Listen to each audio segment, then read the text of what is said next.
welcome to God's 5 Minutes with Pastor Ed Wilson. Reach him at GodsFiveMinutes@gmail.com. Now, here's Ed Wilson with God's 5 Minutes. Hello, friends. The prophet Micah gave this solemn, unalterable truth to the Israelite nation and from them to us in the 4th chapter, 5th verse of his book. For all people will walk every one in the name of his God, and we will walk in the name of the Lord our God forever and ever. All people, he said, every one, he contended. The name of a God is a reference to his character. To walk in the name of one's God literally means to adopt the ways and practices we attribute to whatever it is to which we give the primary place in our hearts. You see, we humans were created by a supreme being who meant to have a role in our lives. And if we choose not to give him his rightful place, he will, without exception, replace him with something else that either mindfully or reflexively becomes the object of our devotion. The Christian religion amounts to dependence on a being recognized to be perfect and sovereign, whose will guides and whose character molds all of the believer's life. Ultimately, the goal of our holy faith is to be like our God, and the truest worship is imitation. From that wellspring come the noblest concepts that grace the human soul: unselfishness, integrity, honor, accountability. But what happens when a person or a society throw away the mores of their forefathers, when people decide belief in a holy God has been an impediment to social development, an inflictor of needless shame and guilt and right and wrong, or a sickness of the mind, and people shouldn't believe in the old parables and proverbs that have been the guiding star of generations past? The universal experience of all history is that no culture's morality will ever rise above that they enshrine in their gods. Wise David saying, "They that made them are like unto them, so is every one that trusteth in them."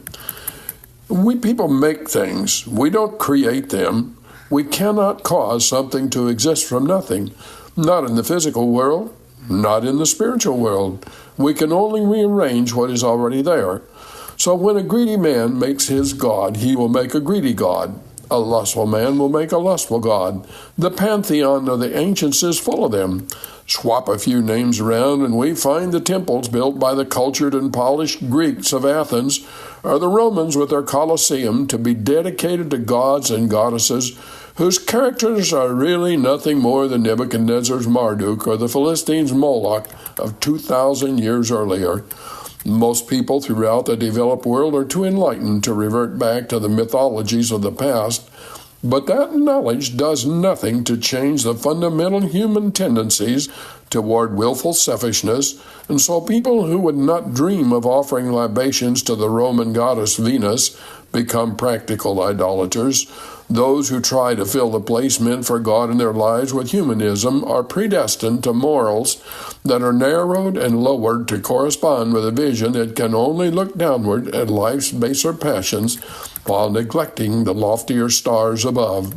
Pursuing money makes a spiritual complexion yellow, like someone with liver failure. For a person to concentrate their resources of time, skill, intelligence, and purpose on being important or recognized blunts many a finer aspiration. Red is the color of shame, and red is the spiritual skin of those who have brazenly cast aside the biblical concepts of shamefacedness and modesty with their deeper connection to marital fidelity and purity. Those who are endlessly pursuing some unworthy goal, behind a score in a favored sport, the shiniest new car, the nicest home, are like dogs endlessly trailing a scent to nowhere. The wisest course any of us to take is the old testimony that has brought out the best in humankind, been the anchor point Micah showed us. We will walk in the name of the Lord our God forever and forever. That leads to true nobility. Have you talked to him today? You have been listening to God's 5 Minutes with Pastor Ed Wilson. Reach him by email at GodsFiveMinutes@gmail.com. Tune in next time to hear more encouraging thoughts from God's Word on God's 5 Minutes with Pastor Ed Wilson.